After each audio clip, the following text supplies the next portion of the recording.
Yo, what's going on, guys? I really want to make a video today just talking about what kind of advice I would really give to young change makers out there. And I want to keep it, with no edits. I want to keep it quite straightforward and honest as a conversation. Because I feel like this is something that a lot of young people need to hear, including people my age and maybe even a bit older.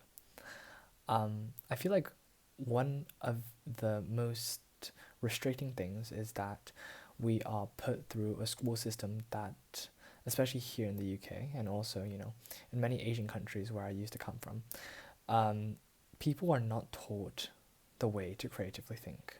We are not allowed to engage with the world's contemporary issues.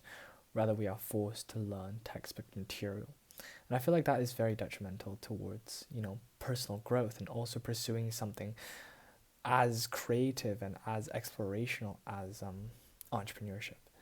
I would say one of the biggest lessons I've learned is that it is great to push yourself no matter how hard it may seem. And one of the most and weirdest things that I might tell you is that I find that you can learn so much from doing the things that you hate. You know, back in the day, I really hated speaking in front of people. And part of my YouTube journey was one, making myself comfortable in front of the camera, but also just doing something that I felt mortally scared of. I remember when I was in year 6 or 7, I used to have this thing where the teacher would pick people to recite poems in front of the class, right? And I would always be scared, like, please don't pick me, please don't pick me. And I still remember trembling on stage and literally stuttering over my words.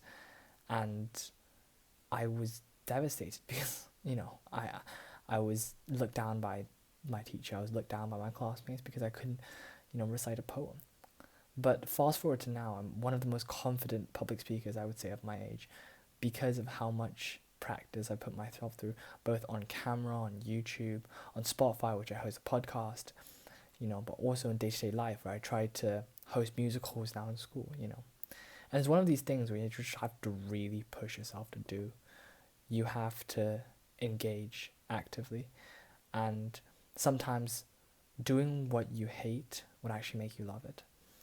So I really, really struggled in public speaking when I was younger, but now it's one of my biggest passions and something that I really want to pursue later down in life.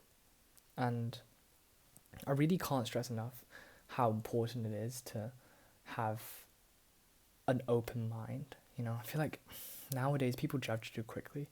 One of the things we're told to do, or one of the things that we're prone to do in today's society is to look at a person and make a judgment about, oh, do I want to talk to him? Do I want to talk to that? And throughout my journey, I realized that, as cliche as this might sound, don't judge a book by its cover. A person might look a certain way, a person might act a certain way, a person might behave a certain way, but that doesn't mean that we should judge them that certain way. I feel like always take time. Time is one of the most powerful things. Time can heal wounds, time can develop bonds, time can help you show love, and time can help you make friends. And I feel like once you take that time, once you settle down, once you take a deep breath and say, hey, let me try to get to know this person. That's one of the things that really would help you in your life and entrepreneurship as a whole. Another crazy thing for young people out there is that the world is, as what I learned from going to the UN General Assembly at 17 years old, and also, attending the Paris UNESCO Peace Forum, is that there are a lot of people out there who are very hungry and who are willing to do many things against, against morality, to try to benefit themselves. And a lot of people are like wolves of Wall Street. People would go a certain extent to act a certain way to try to gain something.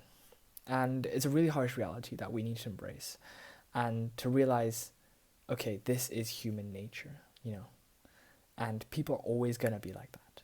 People are going to try to lie. People are going to try to steal. People are going to try to, finesse their way through company, through work, through, leadership positions. And one of the most important things I learned is that you just gotta stay authentic. As hard it is to stay yourself and stay true to yourself, One of the worst things is getting the mindset of always need to get this, I always need to get that. Nothing is perpetual in this world, right? You can't always get something. You can't always be the best. Sometimes it's okay to take a step back and realize that, okay, I just want to be authentic and true to myself, and I want to develop something that I'm genuinely passionate about. I'm not going to let other people exploit me, even though they might try, and I would not exploit other people. That's some of like a really deep motto I really stand by. And the last thing I really want to tell you in this very quick video is how important it is to network. I feel like I learned a lot about networking. It's about having a LinkedIn account. It's about having a business email. You know, small things like these really make your professional side stand out. And in the workplace, as you grow old into entrepreneurship, that's one of the most important things that you must exemplify. I am a capable person to do such a job. So it's never too early to start networking. You can do cold emailing, one of the best things ever. I managed to get a Yale professor onto my podcast. My podcast, bear in mind, had under 100 listeners.